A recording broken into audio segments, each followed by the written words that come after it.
Po, isa pong pagpalang umaga po sa inyong lahat.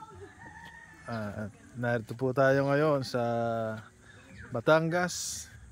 Ito po sa akin pong tiyuhin. Yan. Papasal ko po kayo rito sa kanila pong sabi nila farm. Dahil malawak kasi yung na to eh. Ilang hektarya rin to. Ayan, paborito po ni Tito na mag-alaga ng manok. Ayan po, mga pangsabong po yan. Meron din siya ditong manok na Tagalog, yung kinakain, pwedeng kainin, pwedeng ulamin. Ayun, sa dulo na yun.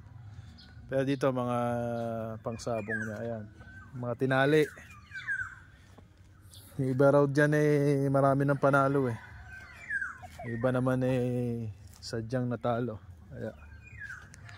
Malawak po ito. Ayan, marami siyang ay mga puno lang ka. Ayan lalaki ng bunga. Ayan ang tarangkahan. Pwedeng ipasok kahit 10-wheeler sa laki. Yun na. Pinapainom ni Tito yan. Si Tito pinapainom yung mga manok. Dami ho ito.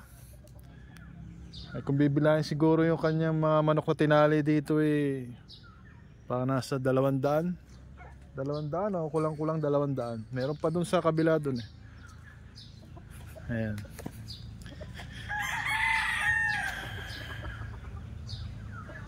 Kami ho napakadalang lang mapasyal din gawa ho na malayo at may trabaho rin ho. Kaya ngayon nakapasyal po kayo dahil kinabukasan wala pong pasok, holiday.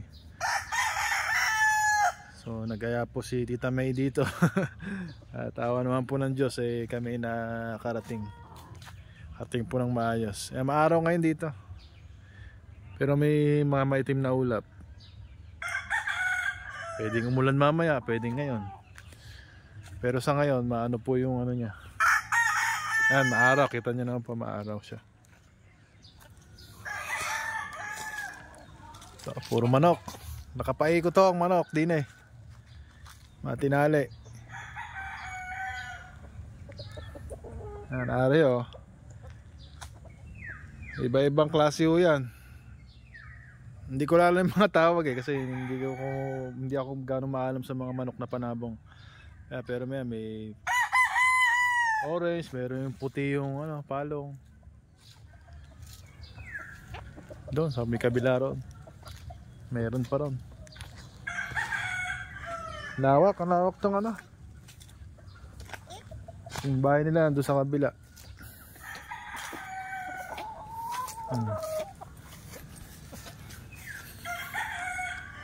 Ang laki pala puno ng mahogany. Ay init.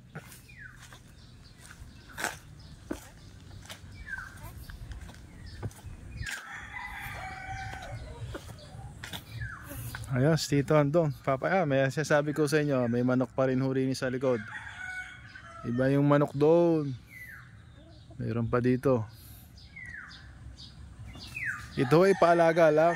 Paalaga lang ho nang mayari. Bali si Tito yung nag-aalaga, nagpapainom. At ayun, mga gamot. Ayan. Sadyang alagang-alaga kay Tito ang manok din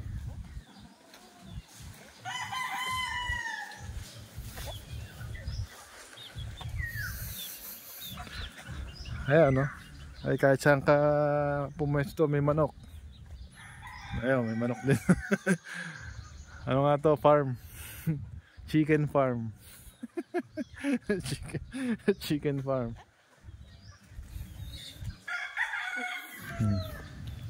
Sariwa hangin din at maraming puno.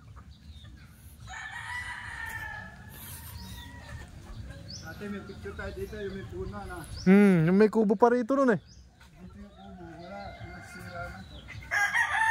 Yung parang dyan, yung kalamansi. Kaya nga, yung kalamansi na may picture pa kami ng buhay pitas wala na rin. May picture pa tayo dyan.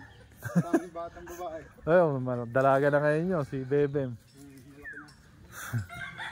Dito yun, nakatanim, nag-iba.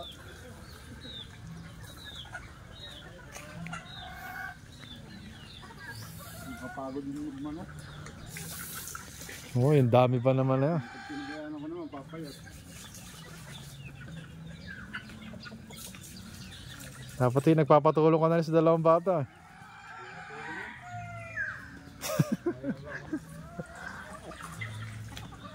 Wala, ang dami niya, no? Nabawasan pa.